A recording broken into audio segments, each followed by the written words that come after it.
அப்பவும் இப்பவும் எப்பவும் அதிரடி கலெக்ஷன் சரவெடி செலிப்ரேஷன். அழகு தரும் மூலிகைகள், ஆரோக்கியம் தரும் மருத்துவர்கள். டாக்டர் ஸ்ரீவர்மாஸ். இயற்கையான டேட்ஸ், பாதாம், பிஸ்தா, கேஷு அண்ட் ஹனி கொண்டு தயாரிக்கப்பட்ட லயன் டேட் நட் பைட்ஸ். கேரக்டரோட அந்த டெப்த்லாம் தெரிஞ்ச அப்புறம் நீங்க என்ன இவங்கள்ட்ட ஃபர்ஸ்ட் கேட்டீங்க? எவ்வளவு பைசா கொடுப்பீங்க?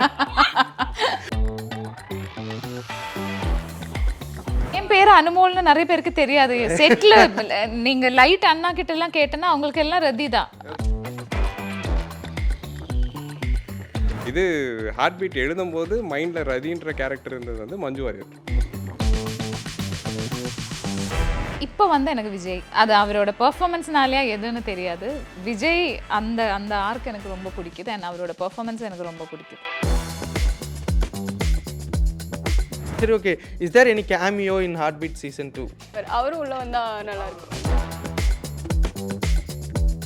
உங்களோட கேரக்டரா இருக்குல்ல, டவுட்டா கேட்டது என்ன இவங்கள்ட்ட? உண்மையாவே நான் தான் பண்ணேன் அப்படிதான் கேட்டேன். நிஜமா நான் தான் பண்றேனா அப்படி கேட்டேன்.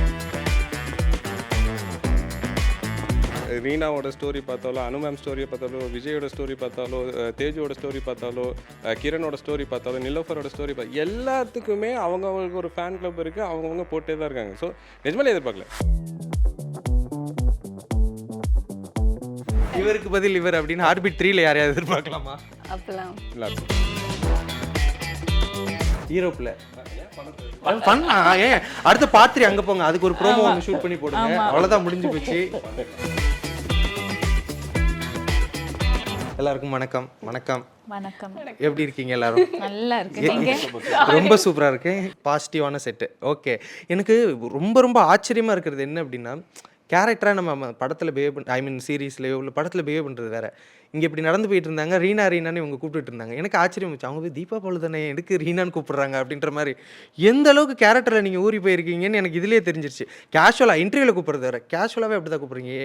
எதனால அப்படி? இல்ல, எனக்கு தெரிஞ்ச நாங்க செட்ல எல்லாருமே கேரக்டர் பேர் தான் கூப்பிடுறது. ஓகே. எனக்கு இப்போ நிறைய பேரோட ரியல் நேம் என்னன்னு யோசிக்கணும். ஓகே. உங்களுக்கு எல்லாம் சீக்கிரம் வருமா? எனக்கு கொஞ்சம் யோசிக்கணும் எல்லாரோட ரியல் நேம். இப்போ நீ தீபா பால்னு சொன்னதுக்கு அப்புறம் தான் பேர் ரீனா அப்படின்றது அந்த அளவுக்கு இதாயிருச்சு. எல்லாரையுமே கேரக்டர்ஸ் தான் கூப்பிடுறது. சேவ் பண்ணிருக்க கூட அப்படிதான் சேவ் பண்ணிருக்கோம். என் பேர் அனுமோல்னு நிறைய பேருக்கு தெரியாது. செட்ல நீங்க லைட் அண்ணா கிட்ட எல்லாம் கேட்டனா அவங்களுக்கு எல்லாம் ரதி தான். அனுமோல்னு நிறைய பேருக்கு தெரியவே தெரியாது. ஓகே. தென் இப்போ எனக்கு இப்போ இதுல இருந்தே கேள்வி ஆரம்பிச்சிடலாம். டைரக்டர் அண்ட் ரைட்டர் அந்த, அதாவது இப்போ ஒவ்வொருத்தரும் கேரக்டர் நீங்கள் ஃபிக்ஸ் பண்ணுறீங்களே சார். இப்போ இந்த ஹார்ட் பீட்டுக்கு இந்த பேரெல்லாம் போட்டு இதுக்கு இவங்க தான் அப்படின்னு சொல்லிட்டு நீங்கள் ஃபிக்ஸ் பண்ண மொமெண்ட், இல்லை இவங்களை தவிர்த்து நான் வந்து சாய்ஸஸில் இவங்கெல்லாம் வச்சிருந்தேன் அப்படின்ற மாதிரி அதான் இருக்குது. அதை இங்கே ரிவீல் பண்ணுங்கள். இருக்குது. ரீனாக்கு வந்து இல்லை. ரீனாக்கு வந்து ஃபஸ்ட் எடுத்தவொடனே வந்து ஐ மீன் ஐடியாவாக சொல்லும் போதே ரீனா தான். எனக்கு ப்ரொடியூசர் வந்து ரீனாவோட ஃபோட்டோ அனுப்பிச்சாங்க. அப்புறம் ஷாம் வந்து ரீனாவை மீட் பண்ணி பேசினா, அப்போ ரீனா இவங்க தான் ரீனான்னு ஃபிக்ஸ் ஆனது. ரதி மேமுக்கு வந்து ரதி மேமை ஃபஸ்ட்டு பார்க்கல, அனு மேமை ஃபஸ்ட்டு பார்க்கல. ஃபஸ்ட்டு வந்து நாங்கள் ஆடிஷன்னா போய் பேசினது வந்து அபிராமி மேம் கிட்ட. அபிராமி மேம் கிட்ட ஆக்சுவலி இது ஹார்ட் பீட் எழுதும்போது மைண்டில் ரதின்ற கேரக்டர் இருந்தது வந்து மஞ்சு வாரியர். ஸோ நம்ம அவங்களை ரீச் பண்ண முடியாதுன்னு சொல்லிட்டு அதுக்கப்புறம் நம்ம அபிராமி மேமை மீட் பண்ணோம். அவங்ககிட்ட கதை சொன்னோம். அப்புறம் அவங்க டேட்ஸ்னால அவங்க பண்ண முடியல. அப்புறம் மேகாராஜன் அவங்கக்கிட்ட பேசணும். அவங்கக்கிட்ட பேசி அவங்களாலையும் ஏதோ இவ்வளோ டேஸ் கொடுக்க முடியாது அப்படின்னாங்க. அப்புறம் ஸ்வாசிகா, அவங்க பேர் ஸ்வாசிகா தானே. அப்போ வந்து ரீனாக்கும் அவங்க 2 பேர்த்தோட கெமிஸ்ட்ரி வந்து அவங்க ரொம்ப சின்ன பொண்ணு மாதிரி அப்படியே ஒரு ஃபீல் இருந்தது. அப்புறம் தான் ஷாம் வந்து எனக்கு ரதி மேம் ஃபோட்டோ காமிச்சா. அப்படி அதுக்கப்புறம் உட்காந்து ஒரு 4 மாதம் கன்வின்ஸ் பண்ணி அப்புறம் அவங்கள கொண்டு வந்தது. ஸோ அப்படிதான். ஆக்சுவலி இவ்வளோ சாய்ஸஸ் இருக்குது. இதுக்கு முன்னாடி சொல்லியிருக்காரு அவங்க இத்தனை சாய்ஸஸ் இருந்திருக்கு அப்படின்னு சொல்லிட்டு. ஓகே மேம், இப்போ வந்து நீங்கள் படத்தெல்லாம் விட வெப் சீரிஸில் நீங்கள் அவ்வளோ பெரிய ஃபேம் அடைஞ்சிருக்கீங்க. அதாவது இப்போ அயலியாக இருக்கட்டும், இதாக இருக்கட்டும், இது எந்த அளவுக்கு சந்தோஷமாக இருக்குது உங்களுக்கு? ரொம்ப சந்தோஷம். என்னன்னா இவ்வளோ ஃபிலிம்ஸ் பண்ணியும் எனக்கு audience response and audience love வந்து நிறைய வருது. அது சோஷியல் மீடியா இப்போ ரொம்ப எல்லாரும் யூஸ் பண்ணுறதுனாலையா எதுனாலேன்னு தெரியாது, பட் அவ்வளோ ரெஸ்பான்ஸ், அவ்வளோ லவ், அவ்வளோ சப்போர்ட், அது எப்பவுமே சந்தோஷம் தான். கண்டிப்பாக. இப்போது ரீனா அப்படின்ற அந்த ஒரு கேரக்டர், அதாவது ஒரு சென்டர் ஆஃப் அட்ராக்ஷன். எதுக்கு மேம் சிரிக்கிறீங்க? இதுக்கு கூட ஒரு சென்டர் ஆஃப், அதாவது வந்து ஒரு மெயின் லீட் கேரக்டர் அப்படிங்கும்போது அதை கேரி பண்ணுறது நீங்கள் செம்மையாக அழகாக பண்ணிருக்கீங்க. அப்படிங்கும்போது இப்போ இதை இவ்வளோ நம்பிக்கையாக உங்களை வச்சு அவங்க பண்ணுறாங்கும்போது ஃபஸ்ட்டு இந்த ஸ்டோரியெல்லாம் கேட்டதுக்கப்புறம் இந்த கேரக்டரோட அந்த டெப்த்லாம் தெரிஞ்சதுக்கப்புறம் நீங்கள் என்ன இவங்கள்ட்ட ஃபஸ்ட்டு கேட்டீங்க? எவ்வளோ பைசா கொடுப்பீங்க? ஓ நான் தான் லீடா, எனக்கு அப்போ எவ்வளோ சம்பளம் அப்படின்னு தான் கேட்டிங்களா இல்லை? அப்படிலாம் கேட்கல. ஓகே. நானா கேட்டுப்பேன், தீபக் சார் கிட்ட கேட்டுப்பேன், சார் ஓகே அவங்களுக்கு அப்படின்னு கேட்பேன். உங்களோட இது நீங்க நினைச்சது வந்துருச்சா அப்படி கேட்பேன். பயம் இருந்தது பிகினிங்ல, ரொம்ப பயமா இருந்தது. ஓகே. நம்மள வச்சு லீடா எழுதுறாங்க உண்மையாவா அப்படிலாம் எனக்கு பயம் இருந்தது. எப்படி போகும்போது ப்ரோமோலாம் எடுக்கும்போது எனக்கு பயங்கர பயமா இருந்தது. அதெல்லாம் நிறைய டேக் போச்சு. ஓகே. ரேண்டம் சாட் அப்படின்ற மாதிரியான ஒரு ரவுண்டு. அதாவது வந்துட்டு எதை வேணா நான் கேட்பேன், அதுக்கு நீங்க அப்படியே பதில் சொல்லிருங்க. அப்படின்னா ஜஸ்ட் இதை பத்தி ஒரு கேரக்டர் எழுதும் போது இதுக்கு இவ்வளோ பெரிய ரிசப்ஷன் வரும்லாம் நான் நினைக்கல, ரொம்ப சாதாரணமாக நான் எழுதுனேன் அப்படின்ற மாதிரி ஏதாவது ஒரு கேரக்டர் இருக்கா இது மொத்த ஹார்ட் பீட் சீரீஸ்லயே? மொத்த ஹார்ட் பீட் சீரீஸுமே நான் பெருசாக வரும் அப்படிலாம் நினைக்கல. இல்லை உண்மையிலே அதாவது வந்து எழுதும் போதே வந்து இது பயங்கரமாக பேசப்படும் அப்படியெல்லாம் எழுதலை. அதாவது வந்து எல்லா கேரக்டருக்கும் ஹானஸ்ட்டாக என்ன அந்த கேரக்டர் என்ன பண்ணணுமோ அதை தான் எழுதணும். அது இவ்வளோ பெருசானது வந்து நான்லாம் நினைக்கவே இல்லை. இல்லை இப்போ நிறைய பேருக்கு அந்த ஃபேன் பேஜ் அப்படின்ற அந்த ஒரு விஷயம் இருக்குது. இப்போ ரீனா மேம்க்கு இருக்குது, ரதிக்கு இருக்குது, அர்ஜுன் சார் இருக்குது, இந்த மாதிரி ஏகப்பட்ட கேரக்டர் ஒவ்வொருத்தருக்கும் இது இருக்குது. நம்ம அந்த டெப்த் இருக்குல்ல, அதனால நான் கேட்குறேன். ஏன்னா இதில் இன்னும் இந்த கேரக்டருக்கு இவ்வளோ பெரிய ரீச்சா அப்படின்ற மாதிரி ஏதாவது பர்டிகுலராக கேரக்டர் இருக்கா? எல்லாத்துக்குமே நீங்கள் அதாவது வந்து இப்போ இன்ஸ்டாவில் எடுத்து ரீனாவோட ஸ்டோரி பார்த்தாலோ, அனு மேம் ஸ்டோரியை பார்த்தாலோ, விஜயோட ஸ்டோரி பார்த்தாலோ, தேஜுவோட ஸ்டோரி பார்த்தாலோ, கிரணோட ஸ்டோரி பார்த்தாலோ, நிலோஃபரோட ஸ்டோரி எல்லாத்துக்குமே அவங்களுக்கு ஒரு ஃபேன் கிளப் இருக்குது, அவங்கவுங்க போட்டே தான் இருக்காங்க. ஸோ நிஜமாலே எதிர்பார்க்கல எல்லாருமே. அதாவது ஒன் திங் நான் ப்ராமிஸ் பண்ணது என்னென்னா வந்து அதாவது இது 2 பேர்த்தோட கதையாக மட்டும் இருக்காது, எல்லாத்துக்குமே ஒரு ஆர்க் இருக்கும், எல்லாத்துக்குமே ஒரு எண்ட் இருக்கும், எல்லாத்தோட கேரக்டரும் வெளில தெரியும் அப்படின்னு சொல்லி நான் சொன்னேன். அது இப்போ தெரியுதுன்னு நினைக்கும்போது சந்தோஷமாக இருக்குது. ஓகே. இப்போது அடுத்து அதாவது வந்து one most favourite character other then yours அப்படின்னு நீங்கள் சொல்லணும். அதேமாரி இந்த கேரக்டர் நம்ம பண்ணியிருக்கலாமா அப்படின்ற மாதிரி ஏதாவது நீங்கள் பார்த்து பொறாமப்பட்ட ஒரு கேரக்டர் என்ன சொல்லலாம்? பொறாமப்பட்ட எந்த கேரக்டரும் இல்லை. எனக்கு முன்னாடி தேஜு கேரக்டர் தான் ரொம்ப பிடிச்சிருந்தது சீரியஸில், என்னோட கேரக்டர் இல்லாமல். பிகாஸ் நிறைய வேரியேஷன்ஸ், நிறைய ஷேட்ஸ் எல்லாமே போகுதுனால. இப்போ வந்து எனக்கு விஜய், அது அவரோட பெர்ஃபார்மன்ஸ்னாலேயா எதுன்னு தெரியாது, விஜய் அந்த அந்த ஆர்க் எனக்கு ரொம்ப பிடிக்குது. அண்ட் அவரோட பெர்ஃபார்மன்ஸ் எனக்கு ரொம்ப பிடிக்குது. சீரியஸில் எனக்கு தமிழ் சினிமாவில் அவர் வந்து அதிகமாக என்ன சொல்கிறது யூஸ் பண்ணலையோ அப்படின்ற மாதிரி நான் ரொம்ப ஃபீல் பண்ணியிருக்கேன். ரொம்ப அண்டர்ரேட்டடாக இருந்திருக்கேன். அவரை நீங்கள் எப்படி காஸ்ட் பண்ணீங்க? கார்த்திக் சார் எப்படி கண்டுபிடிச்சிங்க கரெக்டாக? விஜய்க்குன்னு ஆப்ஷன் பார்க்கும்போது வந்து நிறைய பேரை பார்த்தோம். நிறைய பேரை பார்க்கும்போது இவரும் ஒரு கார்த்தி பண்ணால் எப்படி இருக்கும், கேகே பண்ணால் எப்படி இருக்கும் அப்படிங்கிற ஒரு ஐடியா. அப்புறம் அவர் அப்ரோச் பண்ணோடனே கதை சொன்னோடனே அவர் பண்ணுறேன்னாரு. அப்படி நடந்தது தான். ஒரு ஐடியாவாக இருந்தது, அவர் ஓகே சொன்னார், அப்புறம் ஒர்க் ஆச்சு. இப்போ உங்களுக்கு வந்து ஒரு டாஸ்க் என்ன அப்படின்னா, இப்போ இதில் இருக்க கேரக்டர்ஸ் எல்லாத்துக்குமே ஃபிலிமில் இருக்க ஸ்டார்ஸை நீங்கள் வந்துட்டு காஸ்ட் பண்ணணும். அப்படின்னா யார் யாரெல்லாம் நீங்கள் காஸ்ட் பண்ணுவீங்க அப்படின்னு சொல்லிட்டு சொல்லணும். லெஜெண்டரி ஸ்டார்ஸ் இருப்பாங்கல்ல, நீங்க அவங்களெல்லாம் நீங்க இப்போ வந்து ஹார்ட் பீட் சீரிஸ்ல காஸ்ட் பண்ணுவீங்க. ஏன் பண்ண மாட்டீங்க? எங்களோட ரதி மேம் தான், விஜய் சார் யாரும் அதெல்லாம் ரீப்ளேஸ் பண்ணவே முடியாது. சரி okay. Is there any cameo in heart beat season 2? அது சார் சார் நீங்க சொல்லுங்க. சரி யார் கேமியோ வந்தா நல்லா இருக்கும்? எனக்கு வந்து தீபக் சாரும் அப்துல் சாரும் வந்தா நல்லா இருக்கும்.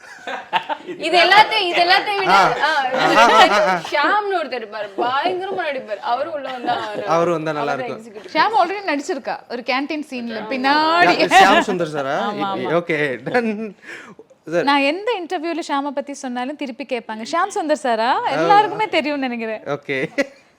ஆனா அவங்க சொல்லவே இல்லை இவங்களோட கேமியோ கொண்டு வரணும்னு எங்களுக்கு ஒரு ஐடியா இருக்குது அப்படின்ற மாதிரி எதாவது இருக்கா? இல்லை, நாங்கள் ட்ரை பண்ணோம். யோகி பாபு வந்து ஒரு பேஷண்ட்டாக வரலான்றது ட்ரை பண்ணோம். இல்லை, அவரும் சொன்னார் ஏதாவது ஒன்று பண்ணணுண்டா அப்படின்னாரு. நானும் வந்து ஒன்று பண்ணலான்னு நினச்சா நான் பண்ணல. அந்த மாதிரி தான் இருந்தது, மற்றபடி வேறு எதுவும் இல்லை. ஆல்ரெடி நிறைய கேரக்டர்ஸ் இருக்குங்க கேமியோ. அதுக்கு கதை எழுதுறது எனக்கு. ஓகே. இன்னும் எத்தனை பார்ட் பிளான் பண்ணி வச்சுருக்கீங்க? இப்போதைக்கு 3 மட்டும் இருக்குது லைனப்பில். 3னா இது ஃபர்ஸ்ட் சீசன் 2 முடிஞ்சு நீங்க சொல்லுங்க 3 வேணுமான்னு, அப்புறம் 3 எடுப்போம். இல்லை சீரியஸாக வேணும், அதுக்கான ரிசப்ஷன் உங்களுக்கு கிடச்சிட்டு இருக்குல்ல, இது என்ன வேணுமான்னு கேட்குறீங்க? இல்லை கண்டிப்பாக அது ஹிட் ஆகிட்டனால நம்ம சீசன் 3 பண்ண முடியாது. இல்லை, அதுக்கு ஒரு ப்ராப்பர் கதை வேணும், உங்களை என்டர்டெயின் பண்ணணும், எல்லாமே இருக்குல்ல. ஸோ அது எல்லாம் பிளான் நடக்கும்போது சீசன் 3 ஆட்டோமேட்டிக்காக நடக்கும். இல்லை ஹார்ட் பீட் சீசன் 3க்கு இப்போ இது சோஷியல் மீடியாவில் கதை எழுதுவாங்கல்ல, அவங்களா அந்த கதையை ஏதாவது படித்து ஆச்சரியப்பட்டிருக்கீங்களே, இதுக்கு நல்லா இருக்கு, இந்த கதையை எடுப்புமா? இருக்கு. நிறைய பேர் என்கிட்ட வந்து இந்த ஆக்சுவலாக இந்த மிஷின்ஸ்லாம் ப்ராப்ளம்னு ஃபர்ஸ்ட் சீசனில் வரும். அது யாரும் எனக்கு அமிச்சது தான், யாரோ ஒரு ஃபேன் வந்து அமிச்சு தான் பண்ணேன். அப்புறம் வேறு ஏதோ கூட இப்போ ரீசெண்டாக ஐ டோன்ட் ரிமெம்பர், ஏதோ சீசன் 2ஓட ப்ரோமோ வந்த ஒருத்தர் வந்து நிறைய எழுதியிருந்தாங்க. ஏதாவது கதை படிச்சீங்களா நீங்க? நான் கமெண்ட்ஸ் எல்லாம் படிப்பேன். நான் நிறைய பார்த்துருக்கேன். ஓகே. அவங்க ஸ்டோரி இது நல்லா இருக்கு, இது நல்லா இருக்கு, என்னெல்லாம் நிறைய வாட்டி தோணி இருக்கேன். நிறைய வாட்டி வந்து ஓ இப்படியெல்லாம் யோசிக்கிறாங்களா அப்படியெல்லாம் தோணியிருக்கு. Okay. One best BTS moment அப்படின்னா இந்த சீசன் 2ல உங்களுக்கு இதை மறக்கவே முடியாது, இல்லை அதிக ரீடேக் வாங்கினது, இல்லை ஏதாவது ஒரு பிடிஎஸ் மூமெண்ட்? சீசன் 1ல ரீடேக் வாங்கியிருக்கேன். சீசன் 2ல வந்து ஆக்சுவலி நம்ம செட்ல அவ்வளோ ரீடேக்ஸ் யாரும் வாங்குறது இல்ல. ஓகே. இல்ல ரீடேக்னு சொல்ல தேவையில்ல, பிடிஎஸ் ஏதாவது செம்ம பிஹைண்ட் தி சீன்ஸ். நாங்க ஆக்ஷன் சொல்றதுக்கு முன்னாடி வரை சிரிச்சிட்டே தான் இருப்போம். அது எல்லாமே அப்படிதான் இருக்குல்ல. சீன் பேப்பர் படிக்க மாட்டீங்க, அதெல்லாம் படிச்சிருவோம், சீன்லாம் படிச்சிருவோம், ரெடியா தான் இருப்போம். ஆனா சீன் போறதுக்கு முன்னாடி இப்படி பார்த்தா சிரிப்பு வந்துரும், இப்படி பார்த்தா சிரிப்பு வந்துரும். ஓகே, பார்த்தாவே சிரிப்போம். ஓகே. இந்த கேரக்டர் சார், இந்த கேரக்டர் அவங்களோட ரியல் லைஃப்ல அப்படியே ஆப்போசிட், ஆனா இந்த சீரிஸ்ல அவங்களுக்கு அப்படியே ஆப்போசிட்டான ஒரு கேரக்டர் கொடுத்துருக்கோம் அப்படின்னா யாரு? மேபி தேஜு. ஓகே. கம்ப்ளீட் அப்படியே ஆப்போசிட். ஓகே. அதாவது வந்து நீங்க இந்த கேரக்டர் மொத்தத்தை இது பண்ண அப்புறம் சம்பளத்தை தாண்டி கேட்ட ஃபர்ஸ்ட் டவுட்டா கேட்டது என்ன இவங்கள்ட்ட, உங்களோட கேரக்டரா இருக்குல்ல? உண்மையாவே நான் தான் அப்படிதான் கேட்டேன், நிஜமா நான் தான் பண்றேனா அப்படி கேட்டேன். ஏன் இப்படியே சொல்லிட்டு இருக்கீங்க நீங்க? நிஜமா நான் தான் பண்றேன்னா நான் இந்த கேரக்டர் அது நம்ம இல்லைங்க. நமக்கு ஒரு டக்குன்னு ஒரு நம்ம யூடியூப் பண்ணியிருக்கோம், அடுத்து ஒரு நம்மளை வச்சு ஒரு லீடா ஒரு பெரிய ஹாட் ஸ்டார்ல வந்து பண்றாங்கிறப்போ ஒரு லீடுங்கிறப்ப நிறைய பெரிய ஆர்டிஸ்ட்லாம் இருப்பாங்கல்ல, அவங்க தானே மேக்ஸிமம் பண்ணுவாங்க. நிறைய ப்ராஜெக்ட்ஸ் வந்து ஓகேன்னு சொல்லி எண்ணில் போயிட்டு வேற ஆள் மாத்திருவாங்க, அந்த மாதிரிலாம் நடக்கும்ல. ஸோ அந்த மாதிரி ஒரு பயம் நடந்திருக்குமா சார்? இடையில ஐடியா இருந்துச்சு, அந்த மாதிரி ஐடியா வந்துட்டே தான் இருந்தது. ஆனா ரீனா அதெல்லாம் பீட் பண்ணி கடைசி ரீனா எந்த மொமெண்ட்ல வந்ததுன்னு ஏதாவது சொல்ல முடியுமா? அதாவது எப்படின்னா, இப்போ ஒரு கேரக்டர் செலக்ட் பண்ணதுக்கு அப்புறம் கூட ஷாமு ராஜா சார் என்ன பண்ணுவாங்கன்னா ஃபோட்டோஸ் அனுப்பிச்சிட்டே இருப்பாங்க. அப்போ ஒருத்தர் ஞாபகம் இருக்குல்ல, ஒருத்தங்களை பார்த்துட்டு இந்த மாதிரி இவங்களை வேணா நம்ம ரீனாக்கு ஆடிஷன் பண்ணி பார்க்கலாமே அப்படின்னு சொல்லி, ஆனால் அவங்களுக்கு எல்லாம் அப்ரூவல்லாம் கொடுத்தாச்சு. அப்ரூவல்லாம் கொடுத்து நீங்கள் தான் பண்ணுறீங்க அப்படின்னா அப்போ ஒரு பண்ணலாமா அப்படின்னு இருந்தது. அப்புறம் இல்லை வேணாம், சரி நம்ம தீபா வச்சு போகலாம் அப்படின்னு சும்மா சொல்கிறேன். பட் ஆனால் தீபா தான் பர்ஃபெக்ட் சாய்ஸ். இவருக்கு பதில் இவர் அப்படின்னு ஹார்ட்பீட் 3ல யாரையாவது எதிர்பார்க்கலாமா? அப்பெல்லாம் இல்லை, அப்படி இருக்காது. அப்படிலாம் எதுவுமே இருக்காது. ஓகே. நானும் ஏதாவது ஒரு கண்டென்ட் கொடுத்துருவாங்க, போய் போட்டுடலாம் தம்ப்நெயில் இல்லைன்னு பார்த்துட்டு இருக்கேன். ஓகே. ஃபர்ஸ்ட் அப்ரிஷியேஷன் இந்த சீரீஸ்க்கு இவங்கள்ட்ட இருந்து வந்தது எங்களுக்கு ரொம்ப பெரிய ரிசப்ஷனாக இருந்தது அப்படின்னா யாரை சொல்லுவீங்க? என்னைய பாக்குறீங்க? ஆடியன்ஸ் தான். ஆடியன்ஸ் இல்லை, ஆடியன்ஸை தாண்டி இது ஒரு கால் நமக்கு வந்ததா இருக்கட்டும், அது மாதிரியான ஒரு மொமெண்ட் ஏதாவது ஒன்று இருக்கும்ல ஃபர்ஸ்ட்? எனக்கு யாரும் பண்ணல, உங்களுக்கு தாங்க பண்ணியிருப்பாங்க. அந்த மாதிரி ஏதாவது கால் வந்தது, ஏதாவது மறக்க முடியாது ஏதாவது இருக்கா? இந்த ஹார்ட் பீட் ரிலேட்டடா ஏதாவது வந்த ஒரு கால் நிறைய தம்ப்நெயில் வரல. ஓகே. ஓகே. இல்ல கால்ஸ் நிறைய வந்துச்சு, பட் அப்படி அவங்க எதிர்பார்க்குற அப்படிதான் இருக்கும். அன்எக்ஸ்பெக்டடா அந்த மாதிரி ஒரு கால் எல்லாம் வரல. ஓகே. அது இப்படி வேணா எடுத்துக்கலாம். சேனல் எல்லாருமே ஹாப்பி. யார் ப்ராடக்ட் பண்றாங்களோ, இப்போ குட்டி சாரோ பாலா சாரோ அவங்களாம் இருக்காங்க இல்லையா, அவங்கெல்லாம் வந்து super super super entire team is producer is happy, Raja sir is happy. நம்ம பண்ற ஒரு ப்ராடக்ட் அதுக்கு இவ்ளோ பெரிய ரீச் இருக்குன்னு அவங்க சந்தோஷப்படுறாங்கல்ல, அதுவே நமக்கு ஹாப்பி தான். ஓகே. அண்ட் ஆடியன்ஸ் லவ்வும் ரொம்ப வந்துச்சு. அதெல்லாம் நான் எக்ஸ்பெக்ட் பண்ற எவ்வளோ டபுள் வந்துச்சு. Okay done. இப்போ வந்து இது என்னன்னா ஹார்ட் பீட்டை வந்து இப்போ இந்த ஹாஸ்பிட்டல் அட்மாஸ்பியர் எடுத்துட்டு வேற ஒரு அட்மாஸ்பியர் கொடுத்தா என்னவா இருந்தால் நல்லா இருக்கும்னு நீங்க நினைக்கிறீங்க? புடாபெஸ்ட் போலாம்னு நினைக்கிறேன். என்னது? யூரோப்ல எங்கேயாச்சும் ஷூட் பண்ணா நல்லா இருக்கும். ஓகே. அங்க ஓகே யூரோப்ல பண்ணா ஏன் அடுத்த பாத்திரி அங்க போங்க, அதுக்கு ஒரு ப்ரோமோ ஒன்று ஷூட் பண்ணி போடுங்க, அவ்வளோதான் முடிஞ்சு போச்சு. ஓகே. அதாவது வந்துட்டு நிறைய விஷயங்கள் பகிர்ந்துக்கிட்டீங்க. Thank you so much for coming and thank you so much for the interview. And அடுத்தது ஹார்ட் பீட் 3 காஞ்சனா சீரிஸ், அரண்மனை சீரிஸ் மாதிரி இந்த ஹார்ட் பீட் சீரிஸ் வந்துட்டு அடுத்தடுத்து வந்துட்டே இருக்கணும் அப்படின்னு சொல்லிட்டு சினி உலகம் சார்பாக வாழ்த்துக்கள் தெரிவிச்சுக்கிறேன். Thank you so much. Thank you so much. Lady கட்டை போட்டு லேடியாகவே மாறிடாத அப்படின்னு சில கமெண்ட்ஸ் இருக்கும். திருநங்கை ஆவதற்கும் 10 பொருத்தமும் பக்காவாக வருகிறது. இந்த கமெண்ட்ஸ்லாம் வந்து ஸ்டார்டிங்கில் வந்தது, ஆனால் இது வரைக்கும் அது மறக்க முடியல. ஏன்னா அந்த மாதிரி கமெண்ட்ஸ் எல்லாம் வந்திருக்கு. சரி, அப்புறம் என்னன்னா நான் ப்ரிப்பேர் பண்ணிக்கிட்டேன். சரி, என்ன திருநங்கைன்னா என்ன கேவலமா, அவங்களும் ஒரு மனுஷங்க தானே. அம்மு நாங்கெல்லாம் அங்க போலான் இருக்கோம்டா, போகட்டுமா? அம்மு நாங்கெல்லாம் எங்கேயோ போலான் இருக்கோம்டா, போகட்டுமா? சான்ஸ் வந்து சினிமாவில் வந்து இப்போது கண்டென்ட் கிரியேட்டர்ஸ் ரீல்ஸ் பண்ணுறவங்களுக்கு சான்ஸ்ன்னு அப்படி அவங்க கொடுக்க மாட்டாங்க, எங்களை வச்சு யூஸ் பண்ணிப்பாங்க. ப்ரமோஷன்ஸுக்கு மட்டும்தான் இன்ஃப்ளூயன்சர்ஸ் வந்து மேக்ஸிமம் யூஸ் ஆவாங்க. அதை தாண்டி அவங்கள வந்து கண்டுக்கவே மாட்டாங்க. இதுதான் உண்மை. வந்து அவங்ககிட்ட ஒரு டேலண்ட் இருக்கே, சரி அவங்களுக்கு வந்து நம்ம ஒரு ஆப்பர்ச்சுனிட்டி கொடுப்போம் அப்படின்லாம் யாருமே அது மேக்ஸிமம் நினைக்க மாட்டாங்க. ஒரு 10 o'clock வீடியோ எடுக்க ஆரம்பிப்பேன். 10 o'clock வீடியோ எடுக்க ஆரம்பித்து அது 1:30 வரைக்கும் ஆகிடும். அதுக்கப்புறம் எடிட் பண்ண முடியாது, எடிட் பண்ணுற டைம் கிடைக்காது. மறுபடியும் காலையில் எழுந்திரிச்சு ஆஃபீஸ் போகணுமே, தூங்கிட்டு மறுபடியும் அடுத்த நாள் காலையில் எழுந்திரிச்சு ஆஃபீஸ் போயிட்டு என் எடிட்டிங் ஒர்க்கெல்லாம் மேக்ஸிமம் எங்கே நடந்திருக்குன்னா எங்கள் ஆஃபீஸ் ரெஸ்ட் ரூமில் தான் நடந்திருக்கு. நம்ம வெளியே உட்காந்து எடிட் பண்ணால் யாராவது சொல்லுவாங்க, பார்த்துருவாங்க, திட்டுவாங்க. அந்த மாதிரி பட்சத்தில் அப்பப்போ ரெஸ்ட் ரூம் போவேன், போய்ட்டு கொஞ்சம் கொஞ்சம் எடிட் பண்ணுவேன். அப்பவும் இப்பவும் எப்பவும் சென்னை சில்க்ஸ் அதிரடி கலெக்ஷன் சரவெடி செலிப்ரேஷன். அழகு தரும் மூலிகைகள், ஆரோக்கியம் தரும் மருத்துவர்கள். டாக்டர் ஸ்ரீவர்மாஸ். இயற்கையான டேட்ஸ், பாதாம், பிஸ்தா, கேஷு அண்ட் ஹனி கொண்டு தயாரிக்கப்பட்ட லயன் டேட் நட் பைட்ஸ்.